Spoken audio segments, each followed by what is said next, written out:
What's up, Dad? What's going on? If you haven't been here before, hello. Oh my god. Hi. Hi. I can hardly believe it. So it's not everything we've been dreaming. I got a very interesting email into my inbox today. It contained the videotape of my client interview exam. Basically, I feel like most of you know what's going on at this point, but just in case, we're going to do a quick recap, give some quick context. I have done my law degree. I finished. I did 3 years at Bristol. Great 3 years. Tough 3 years. I'm now training to be a lawyer, so I'm doing my legal practice course, which means I'm doing all the practical elements that a law degree doesn't teach you. I did actually pass this assessment. It's kind of just like a pass or fail mark. You can't get a grade on it. I have not yet watched this back at all. I watched like 30 seconds in uni today and I immediately clicked off it because I realized how bad it was. So it's basically me interviewing a client. It's actually my tutor, but they stay very well in character. You wouldn't actually know it's a tutor. It's actually scarily convincing that they are completely a client, and you have 30 minutes to get through all of their legal issues. It's kind of like how doctors give medical history exams to patients. Then once you've asked them all the information, you have to then give the advice, which is the hard bit because you have to be relatively legally accurate. So here I am. I'm waiting in the room for the clock to start, and the tutor is waiting outside the room. I was so nervous, oh my god. You can see it in my eyes. Okay, tutor knocks on the door. First thing, I'm wearing my Reebok trainers. There is a reason why I'm doing this. Basically, I turned up to the interview with my backpack. My business heels are in my backpack, and I'm so flustered about kind of going in. I walk straight in, get straight on into the exam, and completely forget to change my shoes. Honestly, it's killing me inside to see the fact I'm wearing trainers in a business dress. Good afternoon, Mrs. Wright. Please come in. It's Cornwell. Hi. Okay, so what's happening here is that there are meant to be like a number of things you do when you let them in. So essentially what I'm meant to say is, my name is Eve Cornwell, lovely to meet you, Mr. or Mrs. something, whatever their name is, and I show them into their room, I show them to their seat. But I hope what this shows you is how detailed the marking is. It was just like a bit clunky the way that I did it. So I show the client to their seat, they sit down. So, my name's Eve. Did that wrong, so I introduced myself as Eve. Eve.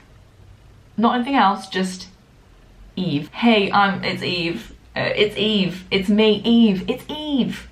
You know, it's me, Eve. No, it's the first time a client has ever met you and you should use your full name, and I just said Eve. I'm currently a trainee here at City Law LLP. So trainee, and then the law firm, that's a fake law firm that I'd made up. And I believe that your reasons for visiting today is due to the letter of claim for contract for the supply of cotton. Is that correct? We get given a pre-preparation sheet 30 minutes before the interview, and in those 30 minutes we can basically prepare. So you can see on my desk in front of me I have 2 pieces of A4 paper. Great, so before I move on to asking you about why you are here today. So what you will notice I'm doing is after every single thing I say, I'm asking the client, is that correct? Like, is everything I've said correct? I hate watching this back because I think I come across super patronizing, because every single thing I say I'm like, oh, is that correct? Is that okay? Well, that's how I think it sounds, because I was just trying to come across as like super nice. I was trying to be like, is that okay with you, and seem like concerned, but I think it came across a bit like, oh. Does that sound okay with you?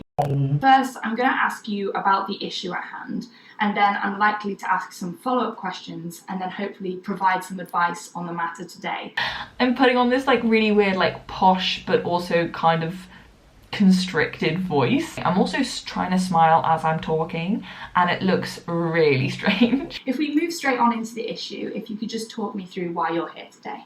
Yes, of course. I've just had, slightly out of the blue and rather surprisingly, a letter of claim. It's really interesting about the use of words I'm using here, which you might not have picked up on, but there are like certain things you're discouraged from using in front of a client. So for example, you would never say to a client, oh, what seems to be the problem? Because then you're already kind of putting like a negative spin on why they're here, like, oh, what's gone wrong. The other thing I will say is that when they're giving you all of this information, you're not really meant to be taking loads and loads of notes, because it will like put them off from like telling you everything they have to say. So once they've finished kind of telling me all of their side of the story and all of the basic level detail, because they won't tell me too much because that would be too easy. I'm meant to like ask very probing questions. So just so I can understand some more of the facts here, Could you give me some more details on the individual companies? Okay, so that was a really bad question because I was like, oh, could you tell me some more about the companies? My tutor just looked at me and she was like, well, what do you want to know about the companies? Because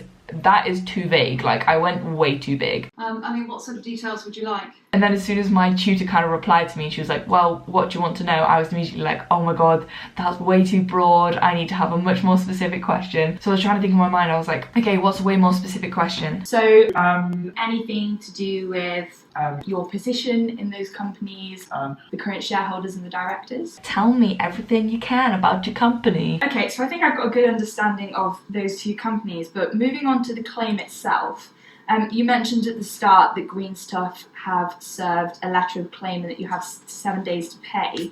I was wondering whether you could give me any more details about the claim itself and the amount that they're claiming for. So what I'm going to do now is I'm just going to quickly summarise everything you've told me, and if at any point you feel like I'm missing any key points or that I get anything incorrect, feel free to just jump in and add anything that you want. The next part of the structure of the interview is you're meant to basically summarize back to the client everything that they've told you so far. This is also like a really important bit, because if you haven't been listening to something they're saying or you get anything wrong, it's kind of really embarrassing. Is that correct? So I actually got some of these dates slightly incorrect because I'd taken the notes down wrong when the client had told me the information. In the exam, I think you can get parts of the advice like slightly incorrect because they're testing you more on kind of like your practical ability to interview a client. Moving on to advice that I can give you today. I think on the facts, there's probably quite clearly been a breach of contract. Okay, first point I make, there's been a breach of contract. How can we move on? I think I can offer a point of reassurance here, which is that you won't be personally liable, and that's due to separate legal personality. You know, one thing I will say as well, it's really hard to explain a legal concept to someone who potentially doesn't have any idea of the law. Otherwise, it can become quite overwhelming for a client if you're suddenly like citing case law or citing statute, which you're not recommended to do in a client interview at all. I'm now going to move to action points moving forward.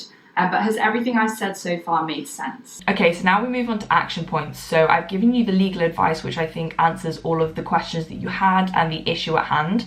But now we're moving on to points I think you should now take. From what it sounds like from me is that you have this great long-standing relationship with them, and I think the first point you need to do is go in and negotiate and talk with them. Okay, so I remember this being on my mind throughout like the whole interview, because basically when the client had come in and they told me all the details about their case, they told me that they had to pay the money within 7 days and they didn't have the money. And so throughout the whole time I was like, oh my god, there's like 7 days until you need to be paying this amount, blah blah blah. So here I'm just addressing like the time sensitivity of this and that we need to like deal with this real quick. But I need a little bit more time to look into the current cash flow position. Yeah, and that's something we can definitely help you with as well.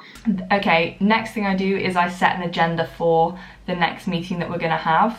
Now, I was told in my feedback that basically I pushed for there to be another meeting with this client because I think there were a lot of things that the client told me that were loose ends that I thought could be tied up. For example, even by the end of the meeting, the client wasn't completely sure how they were gonna like finance this debt that they owed and everything, and I was basically like, right, we need another meeting, we need to discuss this more. The tutor told me that if it's not like completely necessary for a second meeting, you shouldn't push the client into something, or that you should like at least give them the option. Whereas I was very much like, right, we're having another meeting, see you next week. Are you free on Tuesday? Let's do Tuesday, see you on Tuesday. I was basically just kind of like pushing them into a meeting that they didn't necessarily want and they might not have been able to afford. I could show you out. Yes, thank you so much for your time. Thank you so much. It's very nice to meet you. Lovely to meet you too. You can kind of see in the split second, I forgot that I had to open the door to show them out. And there was like a really weird split second where I'm just like looking at the client and they're kind of looking at me like, are you gonna let me out the room or should I kind of try and get out the room? And then I was like, oh, and then I like had to like pull the door and like let them out.